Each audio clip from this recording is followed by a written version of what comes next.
Welcome back. That was very heartwarming.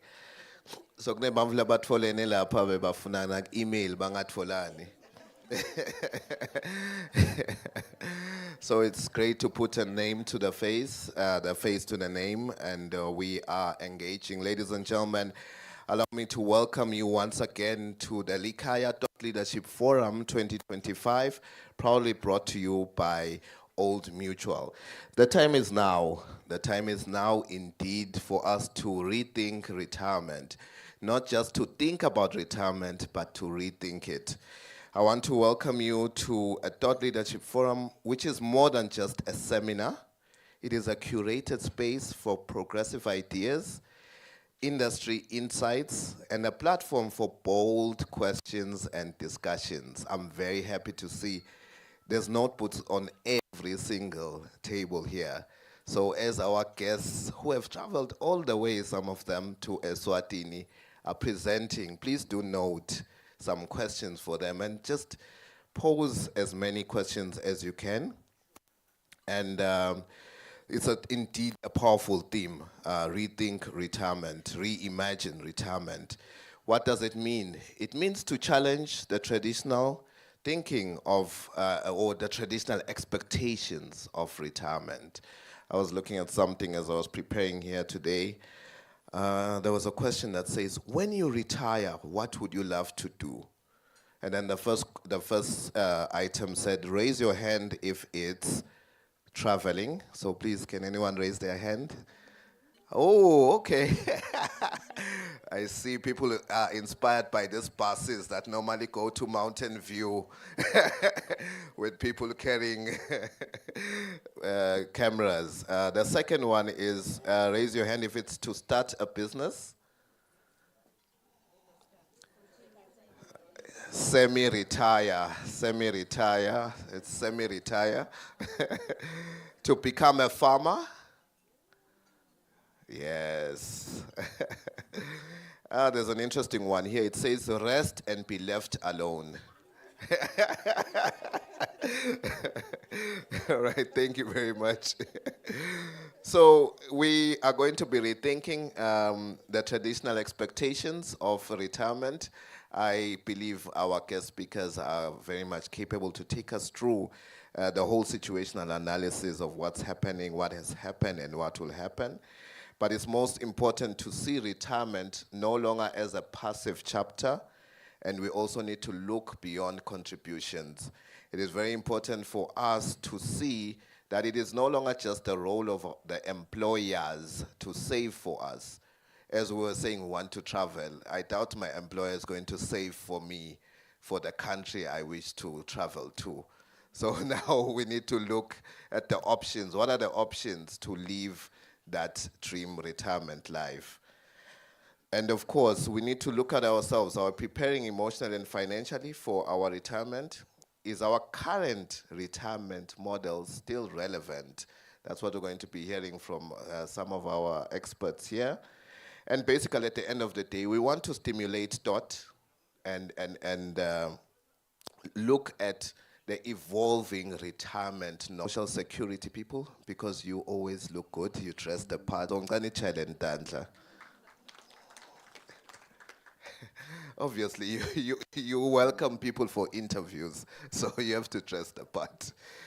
Ladies and gentlemen, I'd like to invite the representative of Old Mutual Eswatini's Chief Executive Officer, Babe Bell. He is not here today. He is here online, though, because we are streaming live online. So, hello, Babe Bell. And I'd like to invite the Chief Financial Officer. He is sometimes called the Minister of Finance, but we know labo labambitalo bafuna salary increment. Ladies and gentlemen, Babe Mbongeni Mkabela to do the welcome remarks. Kasim Shalentandla.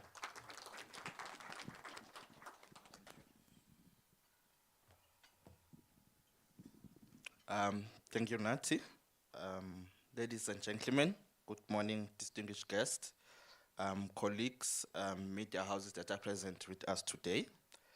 It is an honor, I think, for me to speak on behalf of Mr. Bell, who is not with us. He does send his warm regards and unwavering support for this function or discussion that we are having today.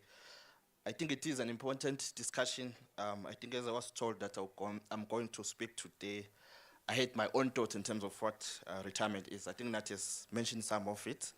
I think when I was a bit younger, I did think that maybe I will retire at age 45, maybe 50. But as I'm growing, I'm pushing the years further, 55, because now reality is hitting, so 55, 60. So it is an important conversation in terms of some people want to retire early, but how can you do it? So we're now tapping into the conversation of voluntary savings on top of what HR or company contributions are. So today we gather not just to reflect, but to also reimagine the future of retirement in Eswatini. At All Mutual, as a leading life company, we are deeply committed to the long-term financial well-being of our people. We believe the time has come, to think differently, to innovate broadly, and to act decisively. I want to thank, the team for organizing this. I think it's a very important discussion nowadays to think retirement. As we gather under the theme Rethink Retirement, our shared goal is clear: to expand the horizons of retirement savings beyond the traditional employer-sponsored schemes. This is especially vital as we navigate the evolving economic landscape and changing workforce dynamics. So today's specifically, I want to focus on crucial aspects of this transformation, the power of voluntary savings. I think we do need to have those voluntary savings to retire early and take those vacations that we need. I think I was also thinking some discussion that we usually have, with friends we might think the good things about retirement, but sometimes we do have fears to say, what do you fear about retirement? Someone will fear probably that maybe when I retire, I don't have enough to take me through the journey. Someone will fear that I'll be bored, maybe I'll be like a stay-home husband kind of thing. I have to take grandkids to school. Now I have to farm, things that you're not used to. So it is fears that people do have, and we need to think about it. Today I want to focus, on the crucial aspect of this transformation, the power of voluntary savings. As I've said, voluntary savings provide an additional flexible avenue for individuals to secure their financial future. Just imagine a future where every working adult has the opportunity and the incentive to contribute funds towards their retirement. This not only enhances financial independence, but also reduces long-term burden on social safety nets, where now there'll be social grants and stuff like that, and also promotes economic stability for our nation. Empowering our workforce with the knowledge and tools to make voluntary savings a reality requires collaborative effort to be innovative. Innovate financial products, have impactful awareness, also supportive policy frameworks. It is an investment in our people, in their peace of mind, and in the sustainable growth of our economy. At All Mutual, we are committed to driving this change. Our products are designed to be accessible, flexible, and aligned with the needs of our people. But most importantly, this is a collective journey. One that depends on leadership and the vision of all stakeholders that are present today. As human capital leaders, you play a pivotal role in fostering cultures that encourage financial literacy among staff and employees and proactive retirement planning. By championing voluntary savings initiatives, we can build a resilient, informed, and financial secure workforce. As I conclude today, let me call upon everyone to embrace the challenge to rethink retirement. Let us innovate, collaborate, and inspire action so that everyone individually in Eswatini can look forward to dignified and secure retirement. I might welcome you all, to our discussion today. So it's about a discussion. We do have our experts with us to take us through the program today. Thank you very much. Thank you very much to the CEO's representative, Mbongeni Mkabela, challenging us to engage in the conversation today.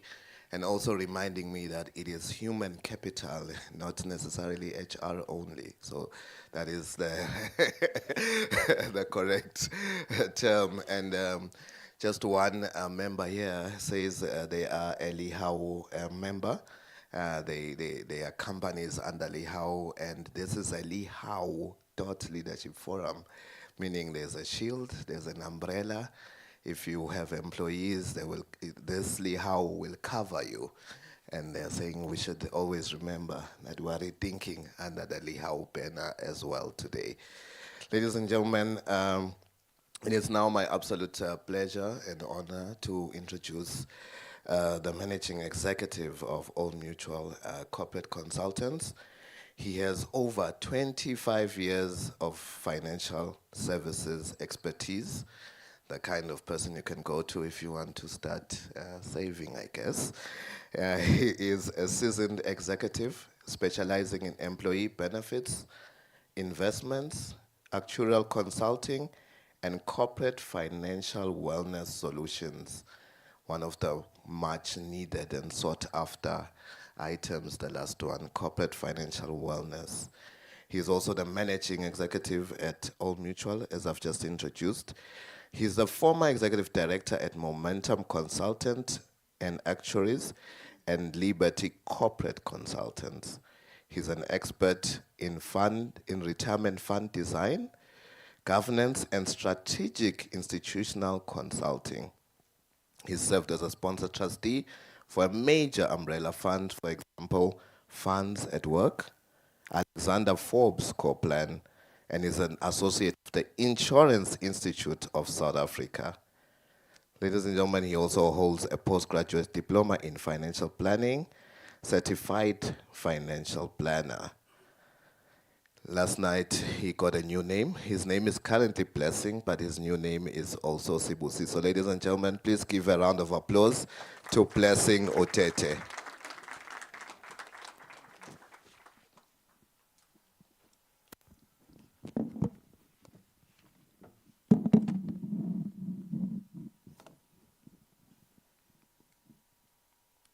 Good morning, everybody. Thank you very much, MC, for that warm welcome. I was wanting to hide underneath the table when you were reading my whole bio. I didn't think you would read it, but thank you for that. Thank you very much to the Old Mutual team in Eswatini for having me to present to this session. I think it's a really topical discussion that we would like to get into, and I'm excited about the conversations like this because we are entrusted with many people's lives, many people's futures, and so it's important that we understand the ask and we understand what we can do. So without much further ado, I think really I would like to start off with this quotation from a Chinese proverb which says, the best time to plant a tree was 20 years ago, and the second best time is today. In other words, ladies and gentlemen, if you have not started doing some of the things that we're going to talk about today, it's not too late. You can start, and this is really what we need to do. So as an employer, and I hear there's a lot of HR people here, there are things that you probably weren't doing as an employer, and you need to start thinking about doing those things. Hopefully this conversation will spark some thought to you to say, actually, this is something we must consider as an employer. And as you take this message out to your members, also, there's a massive fear around employees in retirement savings. How do they make ends meet? How do they make it? And so it's important that they are also aware of this proverb that says, even if you didn't start when you should have started at 25, it's not too late. You can start where you are. But, ladies and gentlemen, we have our fair share of challenges, and I would like to call them opportunities. We've done a lot of research in Old Mutual, and we publish what we call an Old Mutual Savings and Investment Monitor every year. And the stats that came out in the last one that was done are really shocking. And I think it's no different to what I heard about Eswatini, just talking to the colleagues last night and my co-presenter today.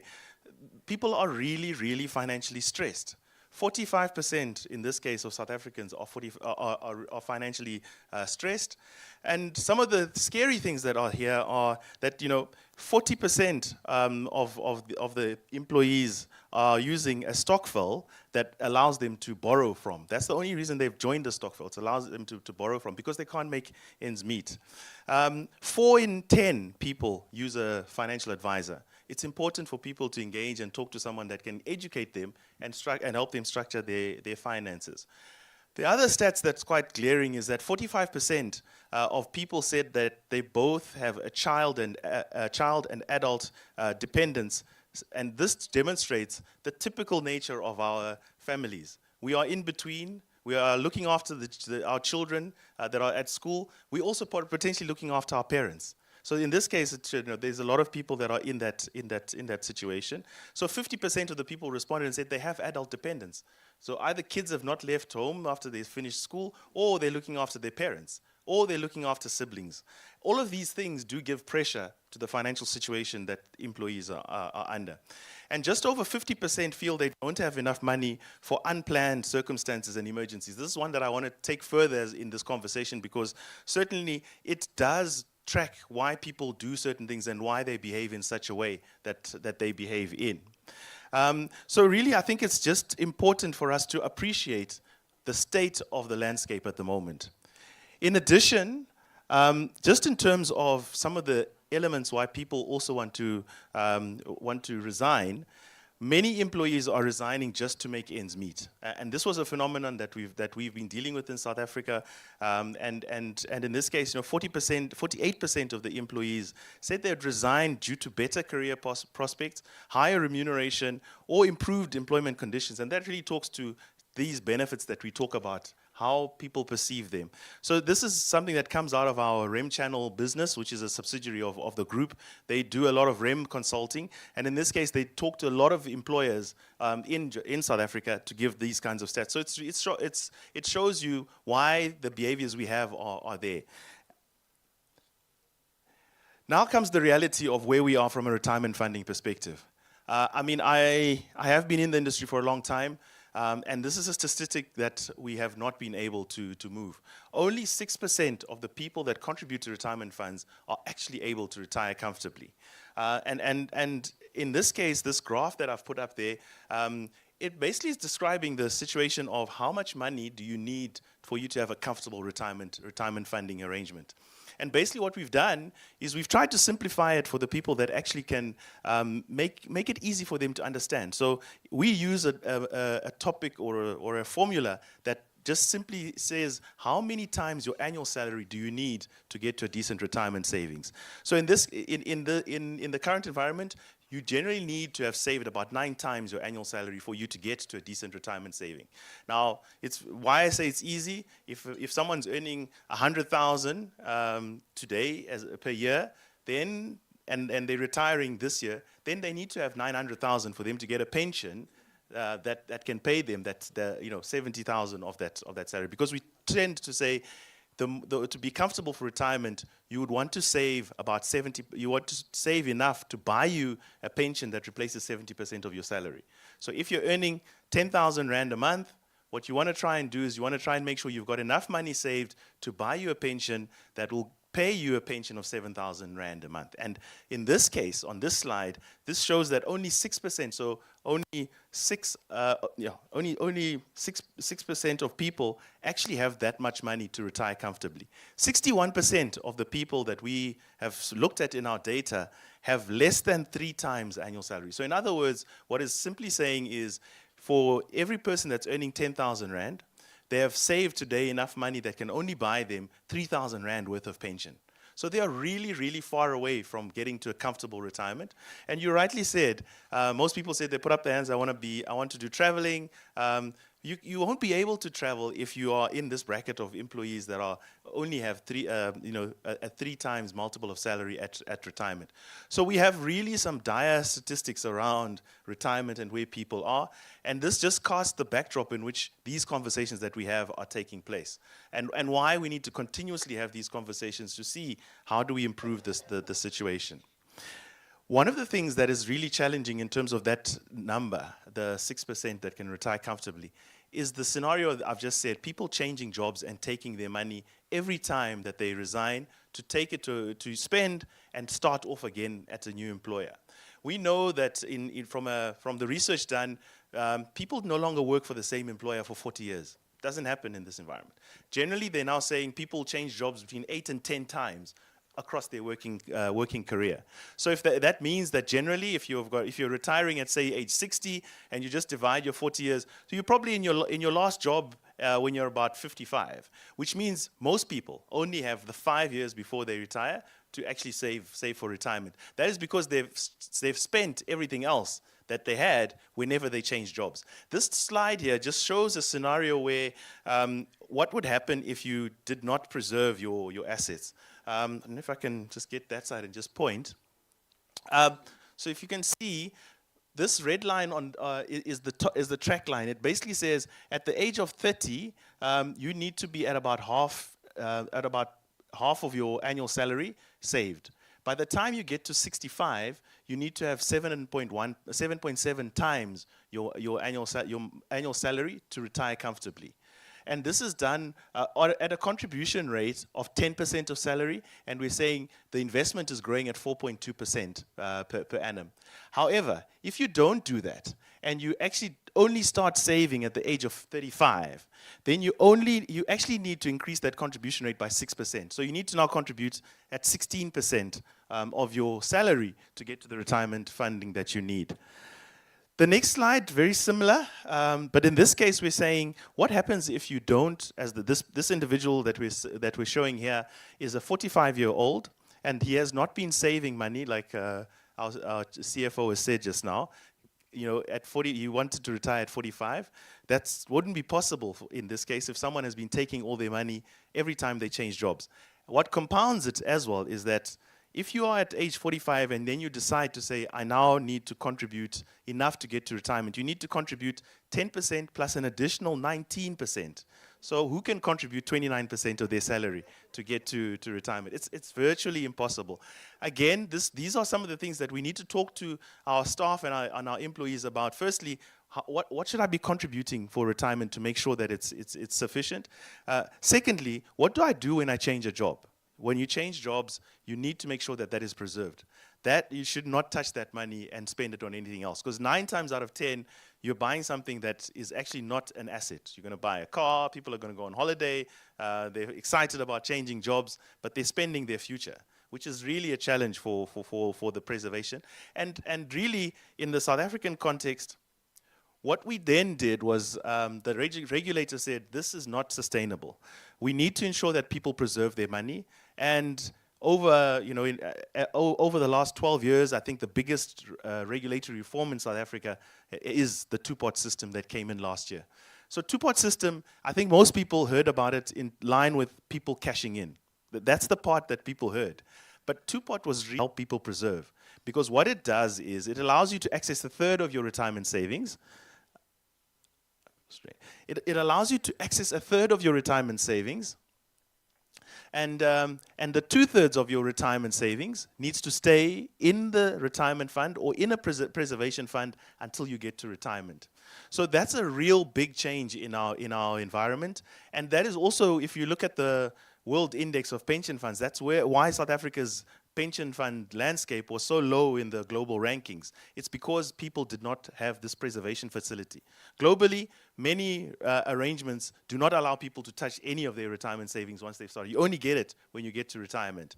What we have had in South Africa, and which is similar to yourselves, is that people have had access to this money and they have not replaced it by saving more when they've changed their jobs. So what two-pot did was it allowed a fixed or a rule that says people should not be able to cash in their full pension when they retire. 2/3 of that amount is an amount that needs to be saved until retirement. So yes, people get to then have access to the 1/3. The other part of two-pot, which is something that we really appreciate about the legislation, is the fact that it also helps with this emergency funding mechanism. We know from the stats that I showed you earlier that people are stressed and people don't save for emergencies, and that is really one of the reasons why the two-pot system was brought into being. And just to illustrate the preservation issue. just to illustrate the preservation issue, this is a slide that just shows you what a current member experience versus an expected two-pot savings trajectory is to look like. My daughter has just started at university, so this legislation for her means that on that top line, she's going to start working at 20, hopefully she starts working at 25 when she gets out of our house. But at 25, if she starts her job there and saves in the two-pot system, she's going to end up with 14.2 times her multiple of her annual salary, which is way more than enough for her to get a comfortable retirement that pays her 70% of her replacement ratio. But in the case of someone that actually then uses that fully preserves, so this is someone, the top line there, I hope you can't see there. I don't know, can you see that? Yeah, the top line there, that's someone that fully preserves. They don't touch their money at all on that graph, and that's the right line to be in.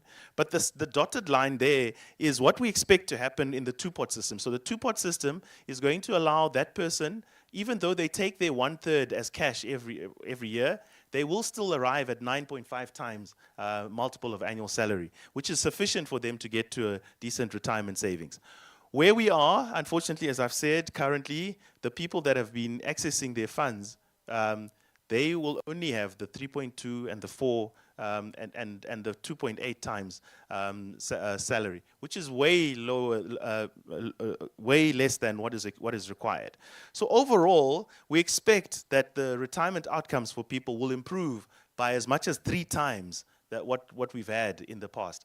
And the reason for that is that people no longer access their full pension at retirement.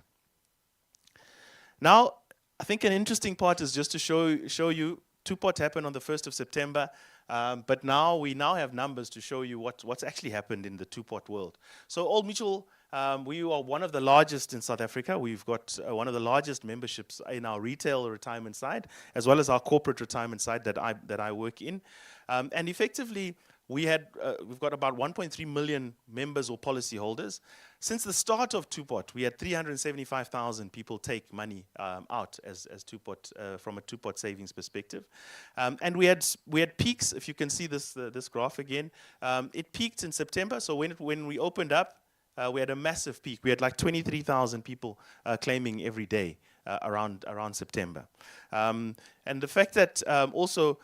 We managed to do this by building a solid digital platform. We now also know that in South Africa, the WhatsApp is the thing to communicate to members in. So if you're looking at how to communicate with employees, we think WhatsApp is the next thing that actually will engage more people.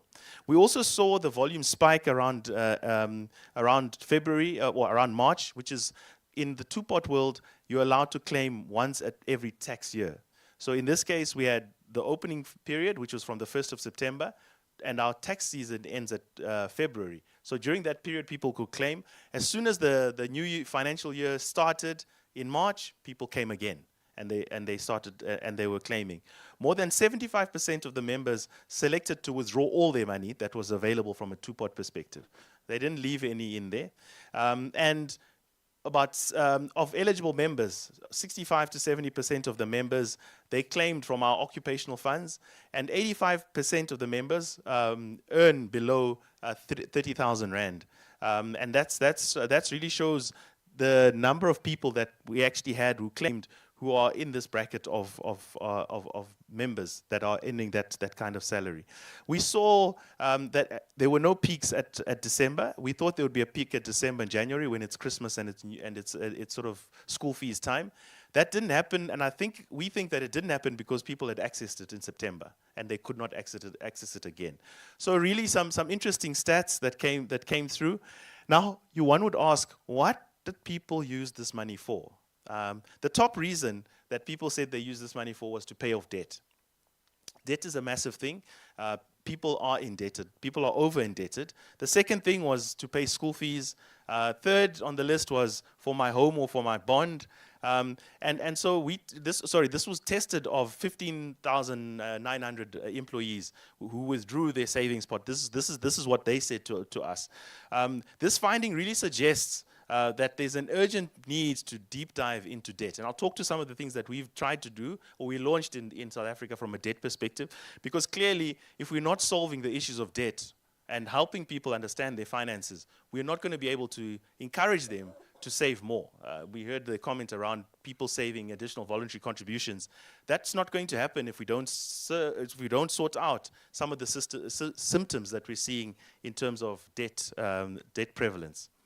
Just to wrap up in terms of industry trends, so much like our environment, we know from our industry peers, the likes of Sanlam, Momentum, Alex Forbes, they revealed that the predominant reason also is actually for repaying debt. The debt situation was an interesting one for us. So we got information from major banks. In this case, we spoke to Standard Bank, and their information suggests that there has not been a significant reduction in debt since the two-pot system starts. So the official stats from a bank that offers credit to what we're hearing from people saying that they did, those things don't come together. What we do appreciate, though, is that people then are not using official forms of debt. People are using loan sharks, mashonisa. That's what they're actually using. So that's not on the record of where people are at.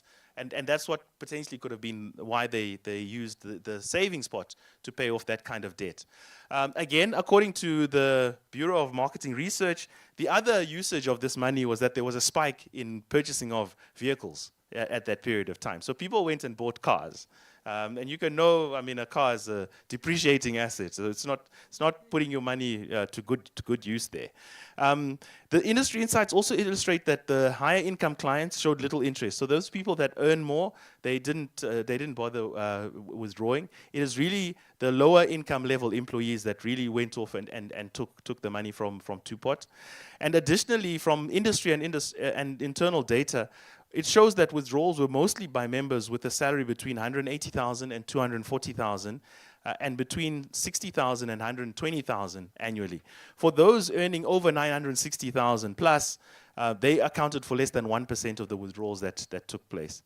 And overwhelmingly, both from internal and external data, we had the most withdrawals coming in for the mining and the retail sectors. That they are the ones that accounted for most of those withdrawals. So I guess we've got a lot of learnings that we're getting from the two-pot system in terms of where people are at financially and what we expect. Even, I was one of the spokespeople of Old Mutual in terms of two-pot system. We did a lot of communication. We went on radio, we did road shows. Despite all of that, people still came and took their money. And that just for us demonstrates the effort that we need to do as custodians of retirement funds to try and make sure that people understand what it means to take money earlier than you need to, and then also for them to make sure that they're doing the right things to retire comfortably. Now, if you're in a retirement fund and you run a retirement fund, you're an official of a retirement fund, it's important to understand where your members are at any point in time. So the graph that I showed you, which is called our multiple of annual salary outcomes graph, is driven by our model called the on-track model. On-track is really a trademarked solution that allows us to look at data of a retirement fund and assess whether people are on track for retirement when they get to retirement. So it's very effective in terms of measuring and tracking the member outcomes as they get to retirement. And often it is the scorecard that people see. It's a dashboard that we present to trustees, to employers, to say, how are your employees doing based on the contributions that they have in the fund.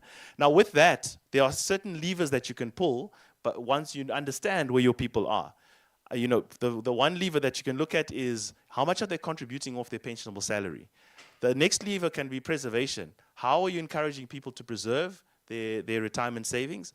The other one is a contribution which is net of fees. How much are they contributing net of fees? Is that sufficient for them to actually get to retirement? If your employees are contributing 5% and you as an employer are also contributing 5%, that's not enough for people to get to a decent retirement savings. We know that number needs to be around 15%.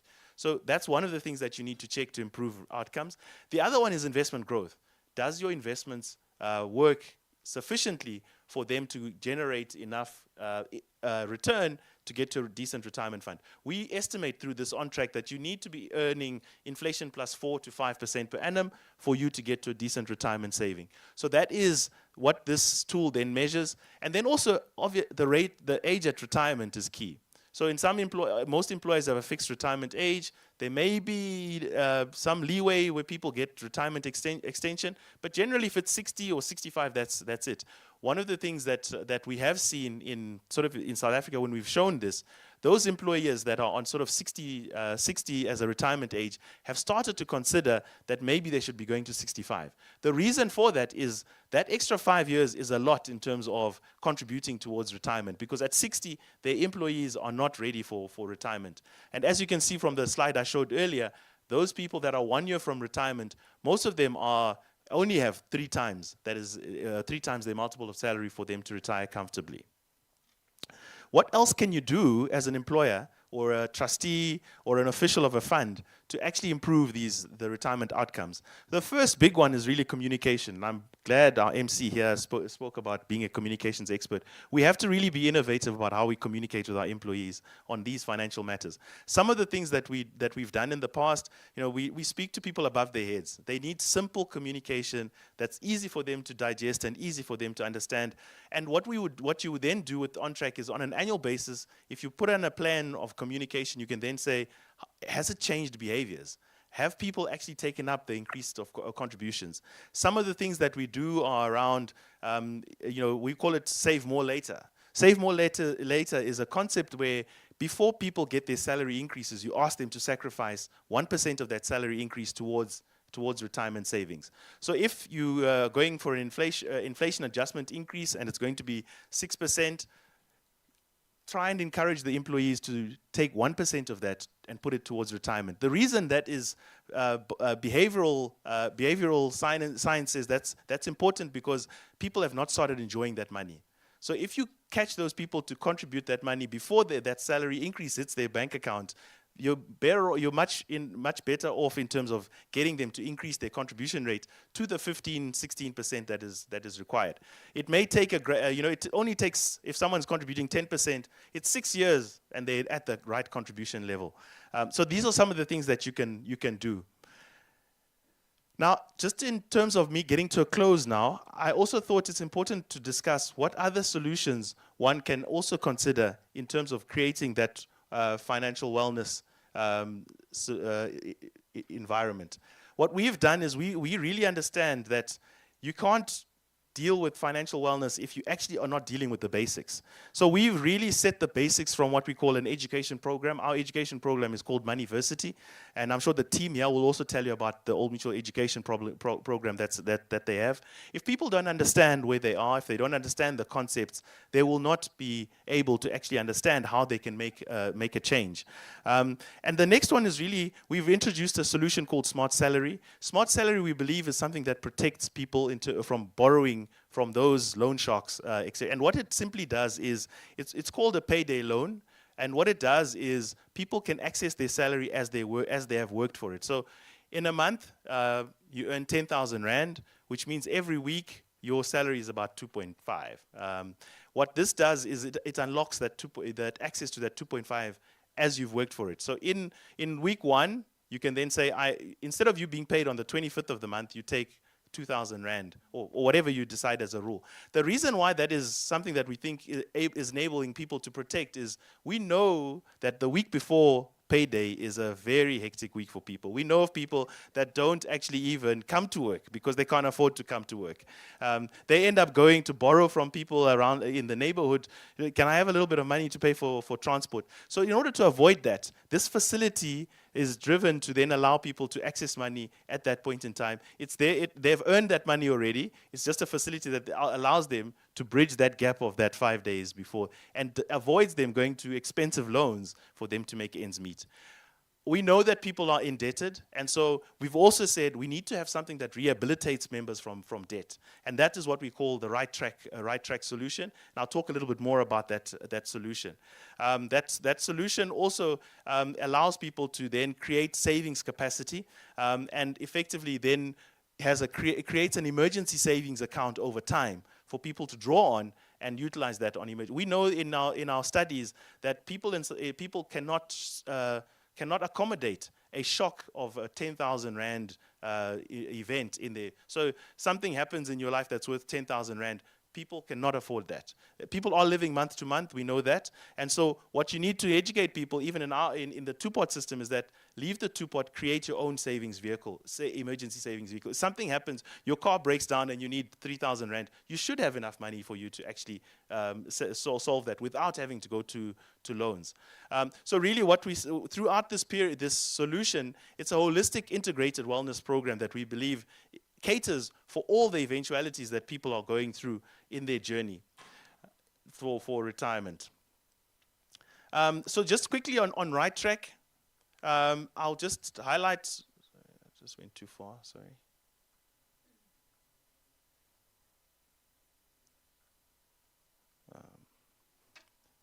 There we go. Okay, sorry. So just on Right Track, what it does is it's a quick diagnostic of data that the employees have. It will look at the credit bureau stats and it will pick out what's actually happening on the person's debt. Now we know there's reckless lending in terms of South Africa. There's the National Credit Act that prescribes how a loan provider should provide loans, what they need to check for, has the person got affordability. If those things haven't happened and the person is over indebted and they still get a loan, what Right Track team does is they then go and question that loan provider to say, how did you give this person this loan? You actually shouldn't have given this person the loan. And they have actually had cases where they've had the loan provider write off the loan because they gave that loan recklessly. That's in terms of the legislation in South Africa. It also allows people to look at how they can save on their insurance. Most people would, in South Africa certainly, they've got accounts with your Edgars, your Forshinis, your Truworths. In those contracts, they generally have what is called a credit life insurance. Most people don't even know it's there. But when this diagnostic is done, it actually says to you, actually you can replace that cover with something else that you've got, which is much cheaper than what the store is charging you.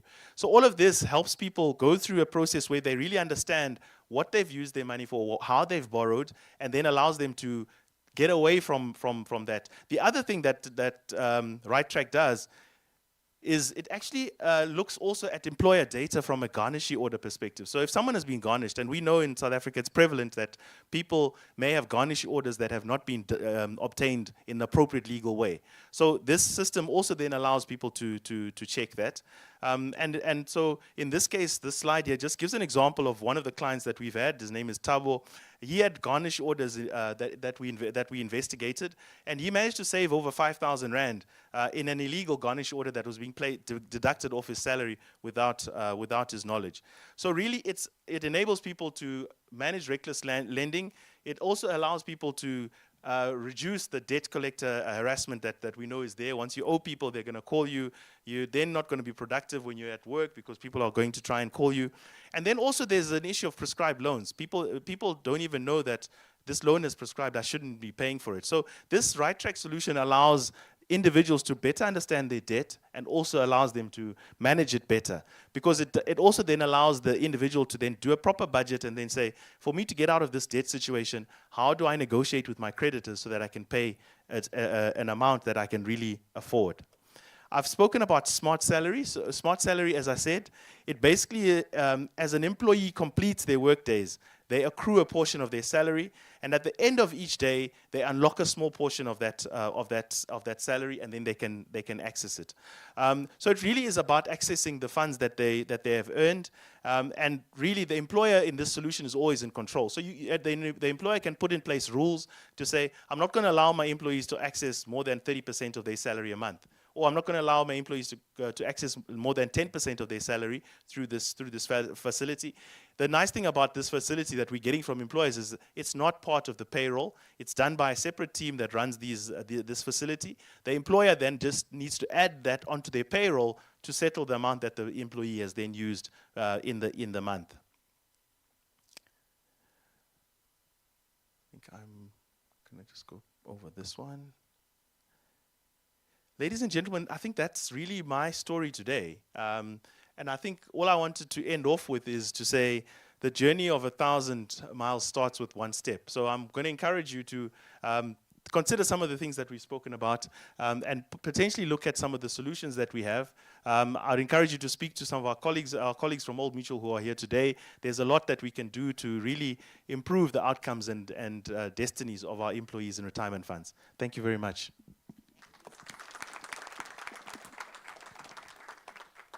Thank you very much to Blessing. How are you feeling after the presentation? I could tell during the presentation, one of the members of the audience had their hand on the mouth. 9 times your annual salary. It's no longer an if, or it's no longer negotiable to save. You just cannot say, I might. Or if it's only 6%, it's already telling you, it's, hey, I need to squeeze in to that 6%.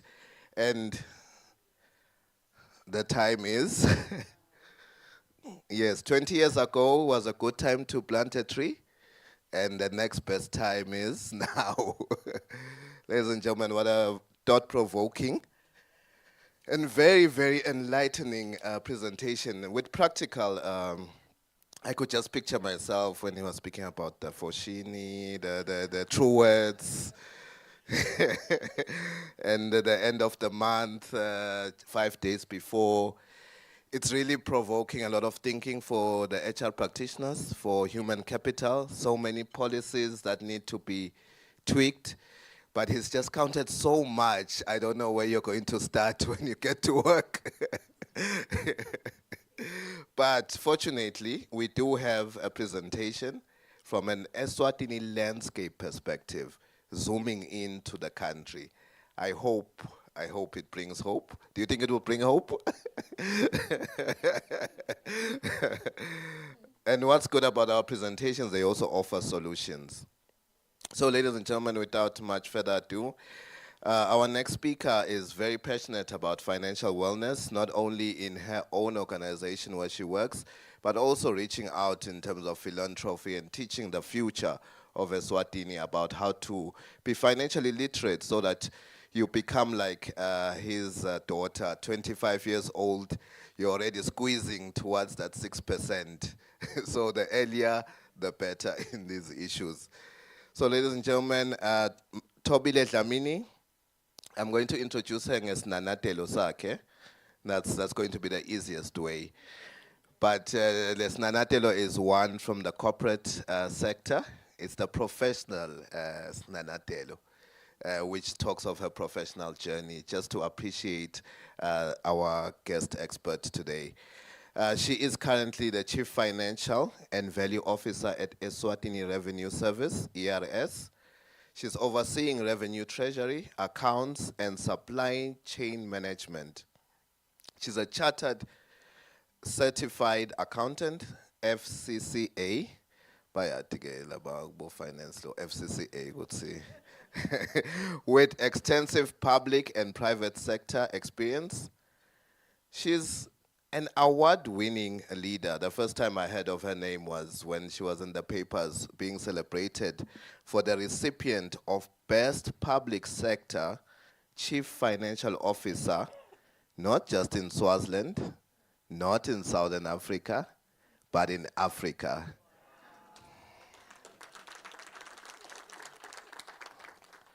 She's also the recipient of the Blue Shiros Award, and she's recognized for a strategic vision, innovative leadership, and enhancing operational efficiencies. Yeah, that's the landscape efficiencies. She's an expert in external audit, taxation, corporate finance, and revenue administration with a proven track record in driving financial and strategic excellence, securing funding for infrastructure projects, implementing culture, enhancing employee programs. I think it's bonita about smart pay. These are things we want to know. How do we implement them? They sound nice, but are they implementable?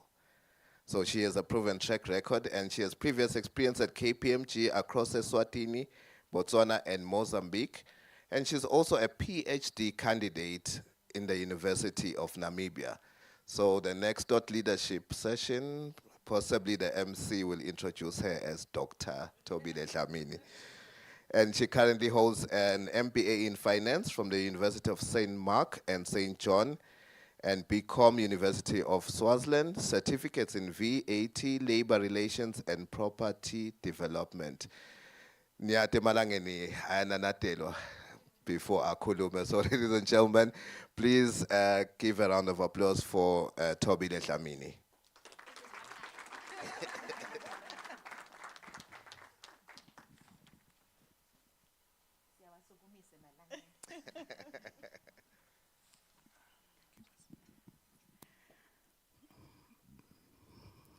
From the time I could read, I got hooked in fairy tale stories. I'm still hooked, even today. And I find that they've got such lovely lessons. Today's lesson is about the grasshopper and the ant. I'm sure some of us remember that story. The grasshopper was hopping around, enjoying life every day, and the ant was gathering food for the winter, because it was summer. But I want to just give it a slight change. I don't want to be the ant all the time. I also want to hop around at some point, because life is there to be enjoyed, isn't it? But then don't be the grasshopper again, where you're just hoping, and enjoying life and forgetting that there is tomorrow. Ladies and gentlemen, good morning. Thank you for the lovely introduction to Mr. Gule. I always feel like he's introducing somebody else. Am I going the right way?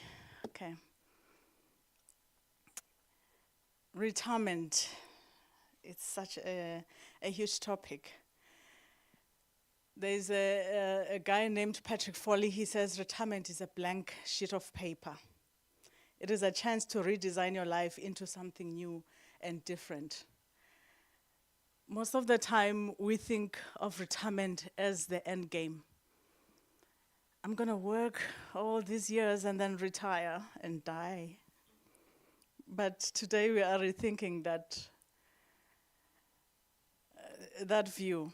So retirement is a stage in life, because life has got so many stages. Instead of just seeing it as an end, it's time that we see it as a start of another chapter in our lives. This rethinking retirement, that's all it means. We need to change our mindsets from what we were thinking of retirement as before.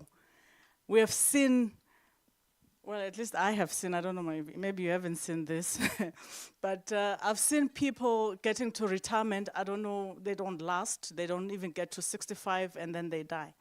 And I ask myself, why is that?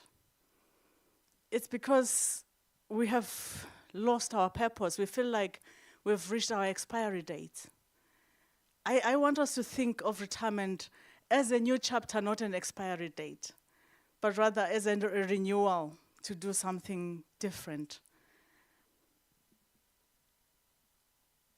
I remember the first time I heard about this guy, Colonel, what's his name, the KFC guys? Colonel Sanders, yeah, that he actually started KFC after our retirement age here, which is 60. And obviously it was pushed. He was pushed by necessity because he didn't have money. He had been a chef all his life, but he didn't really save much. And he had to work, not chose to work after 60. And luckily, and because of his hard work, he was able to start something big that still exists today. It's a matter of changing our perception. So we need to redefine retirement as a time to pursue our passions, shift our mindsets, and there are several things that we need to consider. I know that I usually talk fast because if I'm given a long time, I will take that long time. I'm very good at telling stories. Sorry, I can't see the slides if they're following me properly. Okay. So, is it okay if I move around? Okay. We need to change the mindset of retirement. I know that most of us, okay, most of my age mates, we're thinking, oh, it's late. What can I do now? That sense of helplessness. I know that Old Mutual is going to come up with a project for the 55-year-olds and a product for the 55-year-olds and above that is going to be called Accelerate, which will help us to catch up with what was it my co-presenter talked about, the 7.5%, 9% of what you're earning, or 9 times, or something like that. So Old Mutual is going to help us with that. We should clap for them, you know.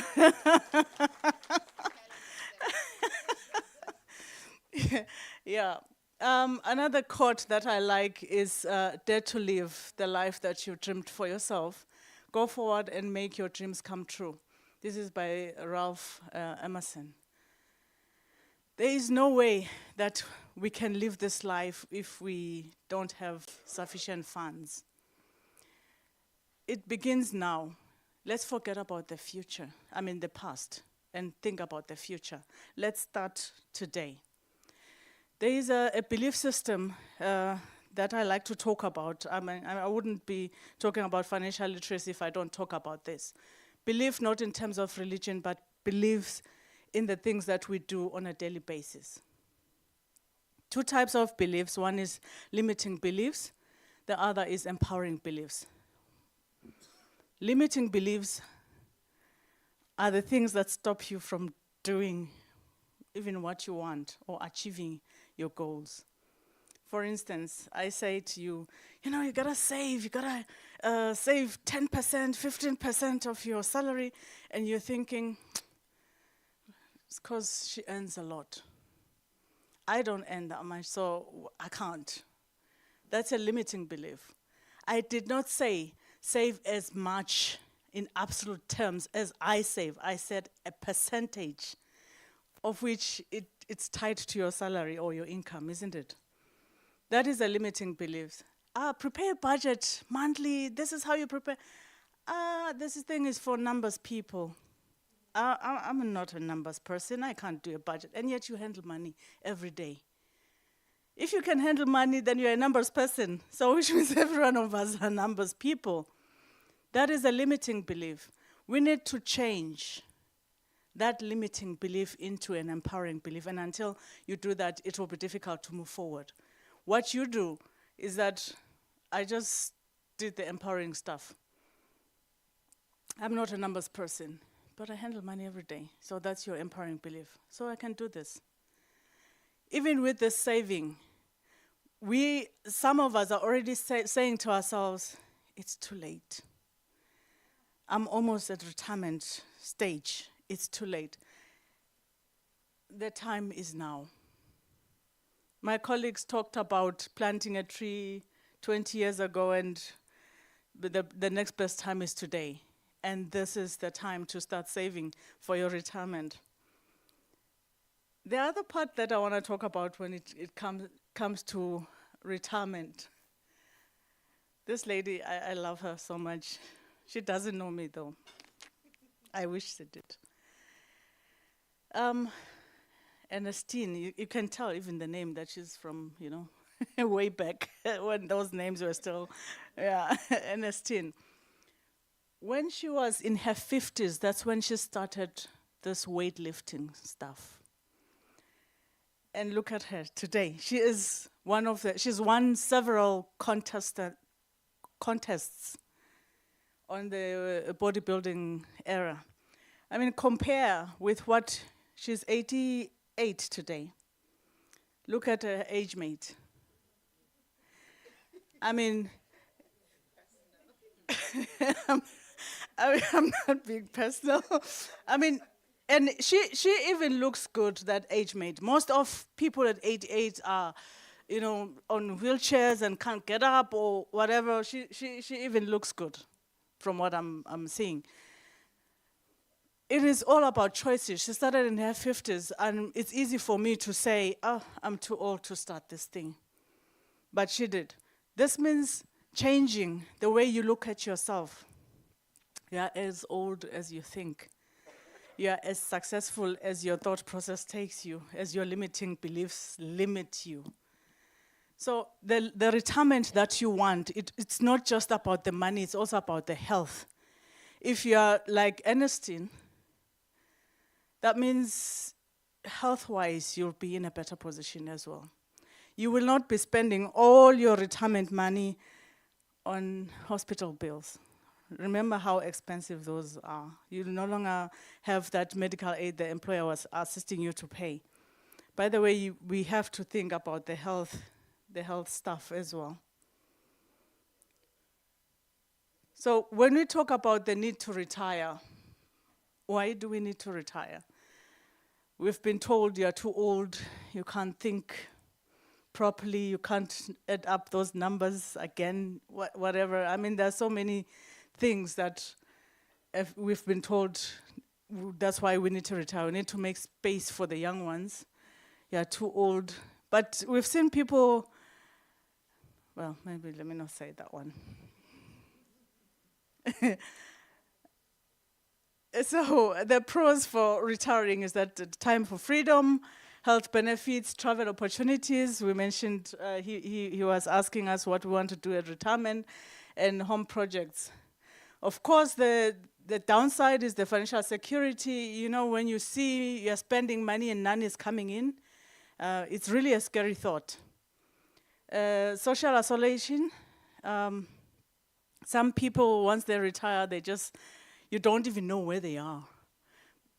They go to the rural areas where they were maybe building something, constructing houses and stuff, and you never see them again in town.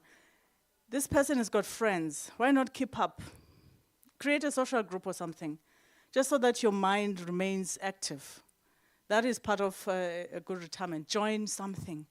I started dancing recently. Last year, around August, I joined a dance group. I said to myself, this can't be my life just. Work, home, work, home. And I woke up one day, I said, no, there must be more. And I decided to look for a dance group because that was my passion when I was growing up. And I never did dance then. And I thought, if I go to that group, that was my limiting belief. I'll just find the young people and they'll be looking at me funny. And then I said, is this for them or for me? And I thought, oh, it's for me. So I went. And funny enough, when I got there, I found people my age as well. So, I mean, find a passion. And then loss of purpose. The Japanese, they're very wise people. The planting tree thing comes from them, isn't it? There is a term they use, ikigai. Purpose. Once you lose that, your life ends. You will die prematurely. So you need to find a purpose, why you are alive. And of course, the health costs are some of the things. So it's important to start retirement planning now. Let's not have those retirement plans just in our heads. Let's actually put them on paper or soft copy these days. Start early is obviously the ideal situation, but have clear goals. You said you wanted to travel. How are you going to travel? That costs money, and a lot of money at that. What plan have you got for that travel? Educate yourself. I know somebody who started their music career after 60. They started composing. It was completely different from what this person was doing before, which was he was an attorney. You can start a new career after 60. Focus on something that you love, the passion, because maybe the job that you're doing or the career that you found yourself in, you did not really choose it, but it was availability. Like, for instance, I didn't choose accounting, it chose me. It chose me because when I was doing my, when I finished O-level, Form 5, my brother-in-law took my results and looked at it and said, you could go to BSc or BCom. but your sciences are not all there. I didn't do all the other science subjects, so he said, okay, let's put you in BCom, and applied for me. And luckily enough for me, I found that it was something that I loved doing. I love working with numbers. And I did not feel the need to change. But some of us, maybe we found ourselves in these careers that were okay with where we were brilliant at, but not really our passions, because that can happen as well. Pursue your passion now. When you retire, that's your chance. Start now preparing for that passion. I know that in most instances when we talk of budgeting, it's really a sore subject, but it is something that we need to do. We have, with our financial wellness program at the ERS, we have, I don't know if I should say it's a quotation, or it says that it's not your salary that makes you rich. It's your spending habits. That is what we need to change. So to prepare for this retirement, you need to create a budget, emergency fund. We are also always talking about the emergency fund. By the way, when you drive a car and you gotta replace your tires, that is not an emergency. You knew that as you're driving that car, the tires will have to be replaced. So you cannot then dip into your emergency fund if you do have it. An emergency is an unexpected cost that you didn't know was coming, that you didn't know what it was going to be. So we need to have several investment or funds. The one for the tires is called intermittent fund. The costs that you know are coming, but you just don't know when, so that you don't end up dipping into your emergency fund. So you create a budget, you create an emergency fund, evaluate your investments. Social Security in our case is things like the ENPF investments. Most people just rely on what the employer puts in there, but you can actually put more than that. They allow it. You can create your emergency funds like that. You can create those money market funds with Old Mutual, something that you can get to easily, but not like an ATM. And then healthcare planning. I know that these insurance companies have something for retirees.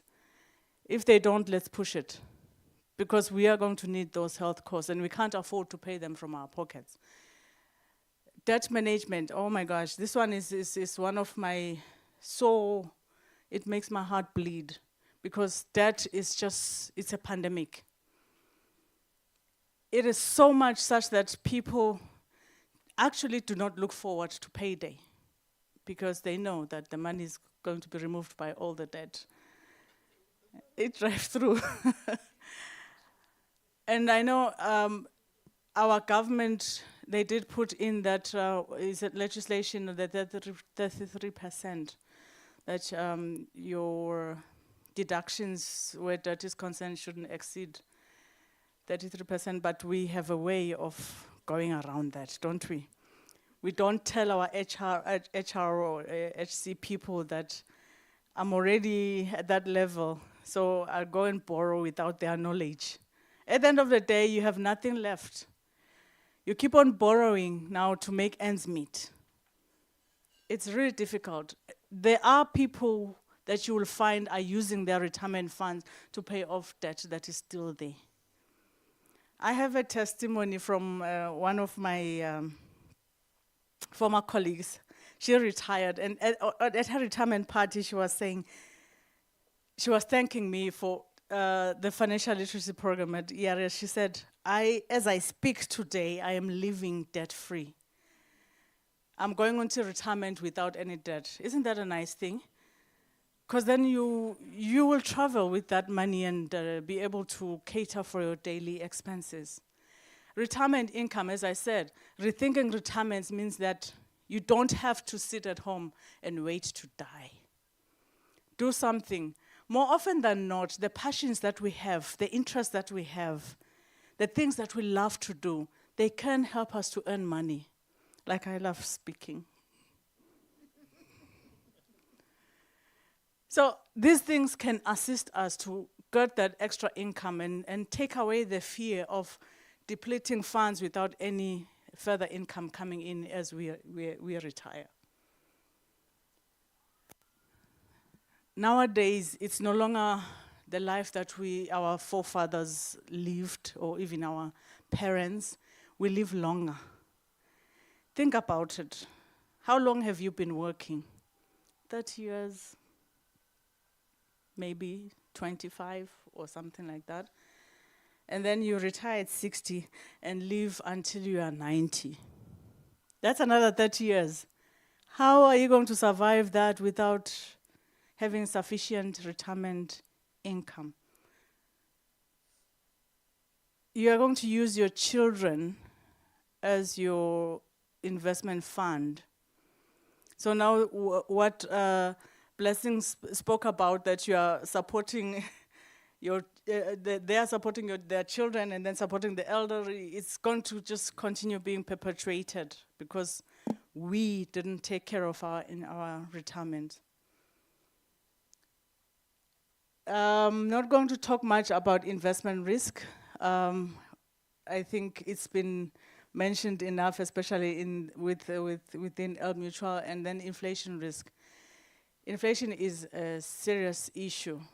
We cannot, I don't know if it's ever going to happen, but every time things get more expensive. But I haven't lived in an era where the things were becoming cheaper. It's always getting more expensive.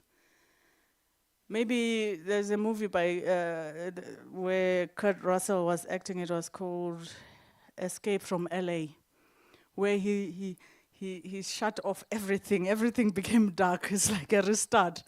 I don't know if that's just going to happen, but things will get more and more expensive. So we need to take care of that. The money that we have that we think that is going to be enough for retirement might not be because of inflation. The yellow stuff is not visible, I'm sorry for that, but it's just talking about the kind of investments in terms of the investment risk. That, for instance, you got the futures and options being high risk, and at the bottom they've got cash, we've got government bonds, money markets, those are the low risk. I know as we get older, we want investments which are low risk because we don't have the time to recover if we experience big losses. So it's important to speak to somebody before you invest. I know that we like to get into these get-rich-quick schemes. We're always spending money. How much money have you spent on that stuff?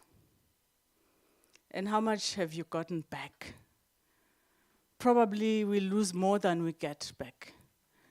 So isn't it time then we shifted our campus to talk to the experts on the investment, and rather than just going with anybody who comes with these big promises? It's our hard-earned money. Why is it easy to give it away? Because that's what we do when we go for that. I've seen somebody, someone who retired, going door to door, selling mascones. That person, it's not so much that maybe their retirement fund was not sufficient, but it's because it was gambled away. We think of gambling as only going to casinos or whatever, but you are gambling when you put your money with somebody who is promising you these big returns, who is actually, in reality, a Ponzi scheme or a scammer. That is a gamble in itself. So you're gonna have to restart. It's please do let me know when it's time, because I'll talk on and forever. Okay. After retirement, like I said, let's try to see what we can do to earn income. Let's not make it an end, let's make it a beginning of a new chapter. When we had our retirement training at the ERS, it was provided by the central bank, And they brought in retirees who were having it good. We're having a good life. And they were telling us that it is livable. It is doable, this life of retirees. And they look good. You know, ukuka fast at the time, so stressed because of money. And when we meet you along the way, we ask us, is it her or her auntie? They really look good, like they are not really retirees, because the life is good.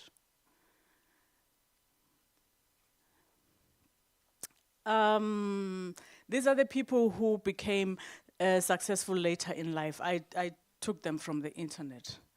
I'm going to talk about a couple of them. Judi Dench, you know this lady. We know her in these Bond movies. You know, the boss is Bond. I mean, Bond's boss. You know, you see her there and you're like, oh, she must have been successful all her life. But that is actually what made her successful later in life.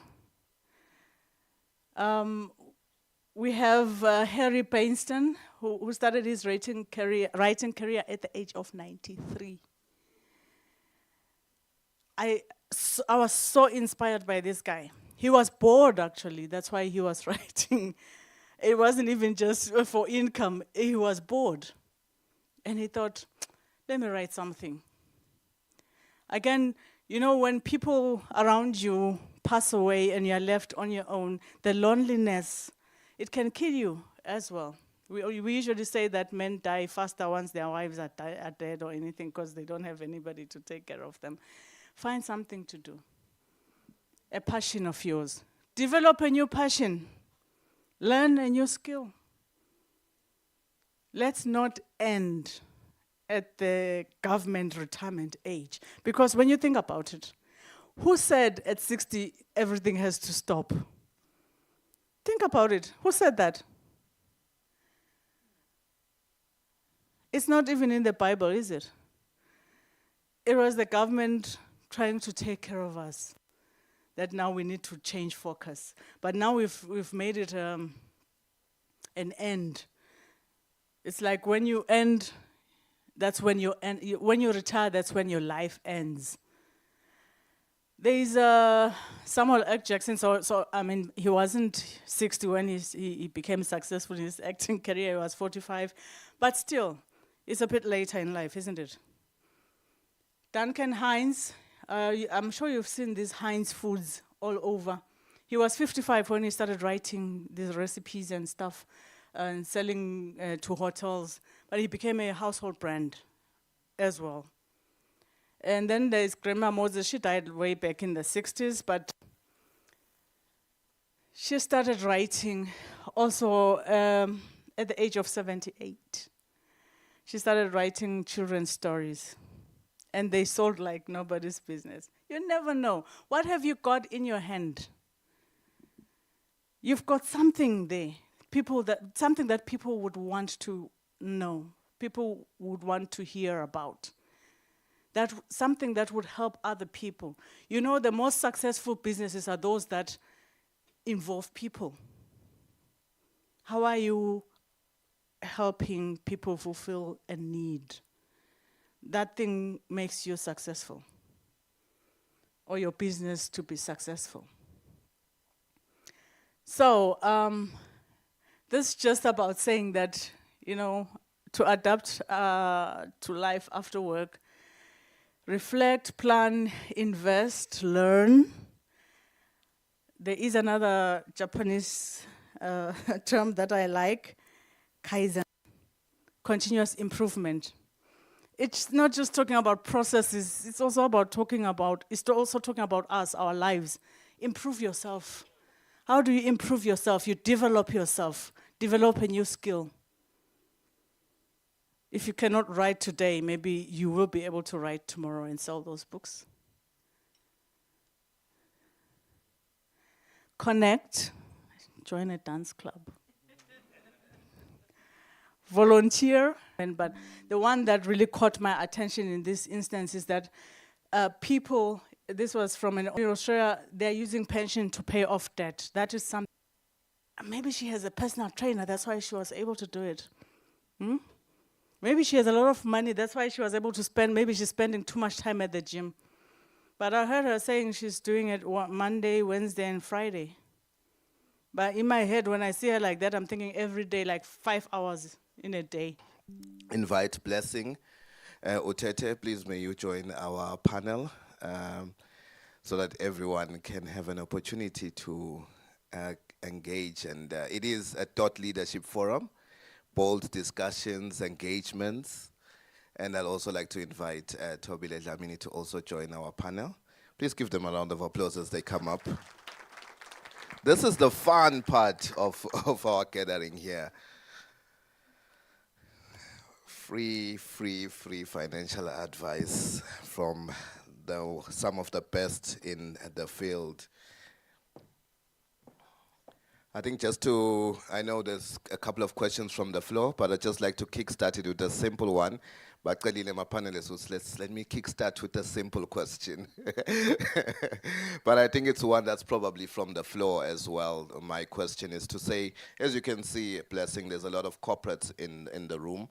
They are representing a lot of corporates, and you've presented a lot of solutions and possible things that they can go back and implement. But the question is how? Where do they even begin?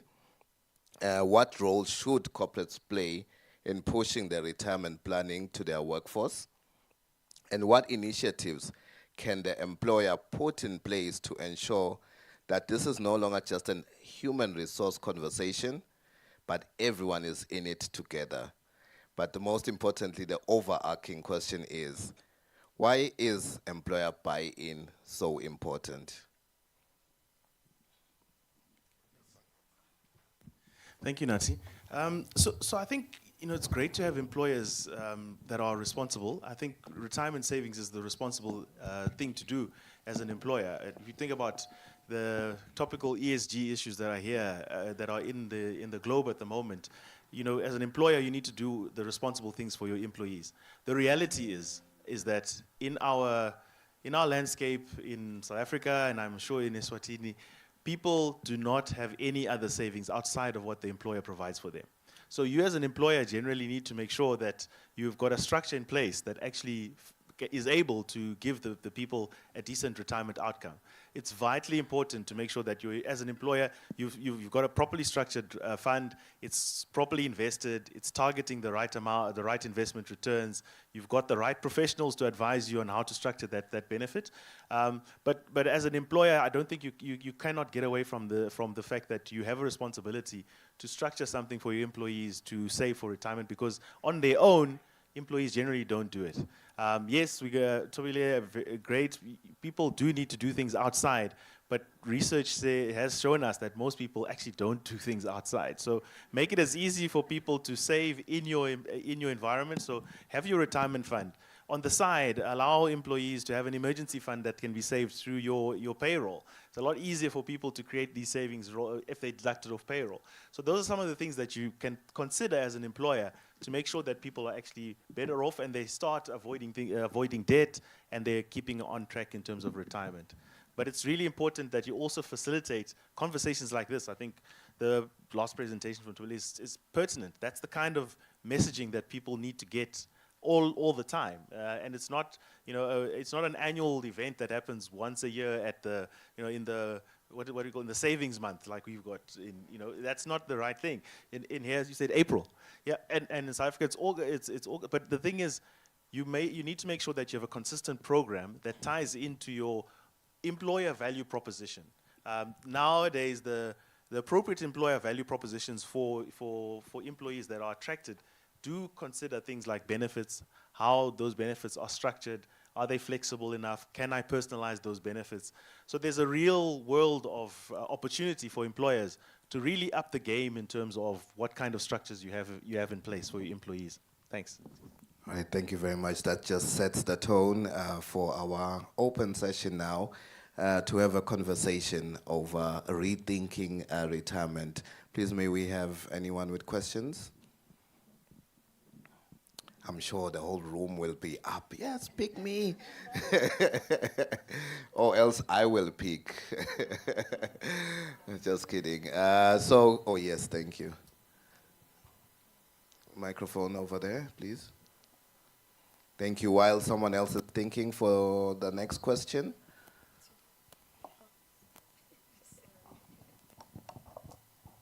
Good morning. Thank you to both speakers for very insightful presentations. My question, sort of area for more thought, would go to Babe Blessing. You mentioned an interesting solution that employers can use, and you called it smart. So I'm from an employer that's actually used a solution of that sort. But the growing concern was the fact that it then became something that they were entirely dependent on. So I borrowed to this month, and because I've started, next month I'm coming back, and. And whilst I understand how it helps to keep it within a safe environment, are we looking at solutions around how we can then also still assist but get you out of the rat? So yes, it's a beautiful solution. I loved it when we used it. We're still trying to find a way to use it here in Eswatini because we'd actually adopted it from SA, but there's that concern.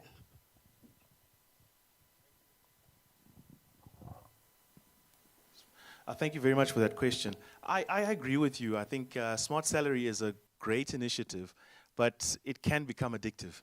And it can become a revolving facility. And what we've suggested to employers is that you make your rules very tight around it. So how often does an employee get to utilize it? I think the benefits, as you rightly say, it does stop people from going to very expensive debt, going to loan sharks because they don't have credit facilities with the formal sector.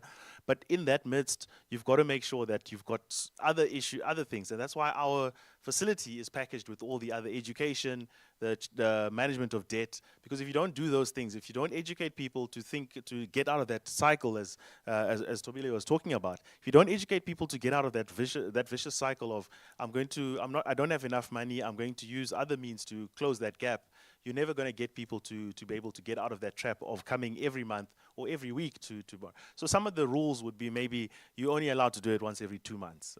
You actually you can only access 10 or 20% of your salary, and or you can even only access a rand amount. That rand amount is what you'd probably envisage it if you do an assessment in your workforce. What could someone need in terms of groceries and transport for a week?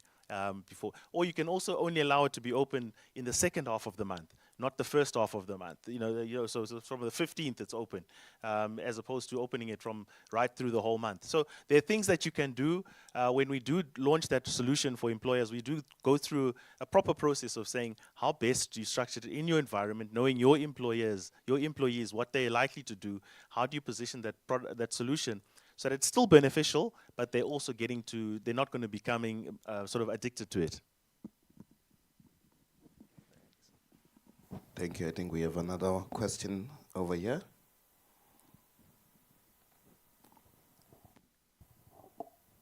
Good morning. My name is Sagasile Kamgaga Red Cross. Thank you to Old Mutual for this platform. Thank you to our speakers for sharing such valuable information.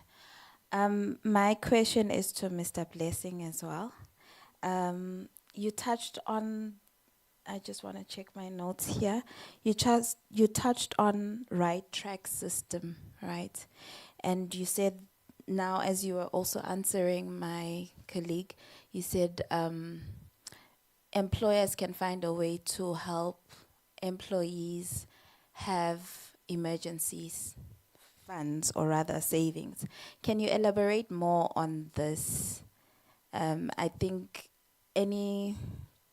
I want to believe most of us HR practitioners and all that, we try to save towards retirement just on a personal side, because you cannot preach what you're not practicing. And I think one of the hardest thing for me is actually trying to save towards an emergency fund. So if you could please just elaborate more on the employer side and just in general. Thank you. Thanks for that. I think it's something that employers can potentially use the ability of payroll deduction to create that facility for emergency funds. Through even the right track solution, they can create savings portfolios for employees that they can then actually access as emergency funds. But I think it starts from how you educate in your workforce and how then you make it easy for people to actually put that money aside. So whilst they're contributing, contributions to retirement fund are automated, they're taking off the salary. Consider something similar from an emergency fund perspective. Employees taking something off their salary to put into an emergency kit that they can access when they need to do it. And there are many providers that actually can work with employers to set up that, to make it less admin intensive. Because I think many employers think, oh, this is just such a nightmare. I can't to administer an emergency fund, make sure people are able to access it. There are facilities in place that employers can utilize to make that a seamless journey. Service providers like your Smart Salaries or your Right Track, who work with us, are able to actually structure something for employers. So there are ways in which to make it easy. And I think one of the important thing about finance is behaviors.